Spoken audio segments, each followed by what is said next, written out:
कभी कभी जो चमकता है वो सोना नहीं होता। तो हेलो दोस्तों, आज की हमारी कहानी है धवलपुर गांव का एक रहस्य, जहां रोशनी सिर्फ खींचती नहीं, निगल जाती है। बहुत समय पहले की बात है। एक शांत और साधारण सा गांव था, धवलपुर। वहां एक पुराना कुआं था, सूखा, टूटा हुआ, लेकिन उसकी एक अजीब बात थी। हर अमावस्या की रात उस कुएं से नीली रोशनी निकलती थी।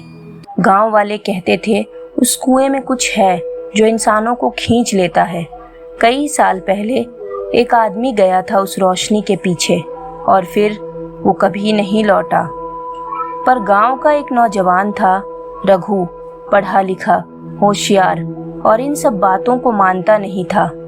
रघु कहता, अरे भूत वूत कुछ नहीं होता, ये सब दादी नानी की कहानियां हैं, मैं जाकर खुद देखूंगा रोशनी का सच। एक रात सब सो रहे थे। रघु एक टॉर्च, रस्सी और कैमरा लेकर निकल पड़ा। उसका चेहरा आत्मविश्वास से भरा था, या शायद लालच से।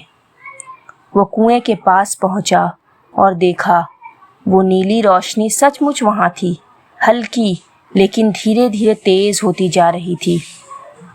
रघु हैरान था और अंदर ही अंदर उसका लालच जाग उठा। शायद खजाना हो, हीरे जवाहरात, तभी तो लोग लौट कर नहीं आते। उसने रस्सी बांधी और खुद को कुएं में उतारना शुरू कर दिया। जैसे जैसे वो नीचे जा रहा था, उसे अजीब आवाजें सुनाई दे रही थी।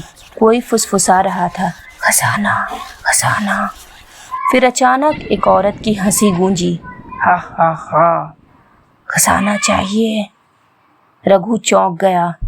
नीचे अंधेरा था, बस टॉर्च की हल्की रोशनी, और तभी नीली रोशनी के बीच से दो हाथ निकले और उसे जकड़ लिया। रघु चीखने लगा, बचाओ, ये क्या है, मुझे बाहर निकालो। पर आवाज आई, जो बिना समझे गहराई में उतरता है वो वहां का ही हिस्सा बन जाता है। और फिर कुएं से सिर्फ एक गूंजती हुई चीख आई और सब कुछ शांत हो गया। सुबह जब गांव वाले उठे तो देखा, कुएं के पास पड़ा था रघु का टॉर्च, उसकी चप्पलें और एक कागज का टुकड़ा। उस पर लिखा था, मैंने अंधविश्वास को झूठ समझा, पर असली डर वो होता है जो दिखाई नहीं देता, और लालच तुम्हें वहां ले जाता है जहां से कोई लौटता नहीं।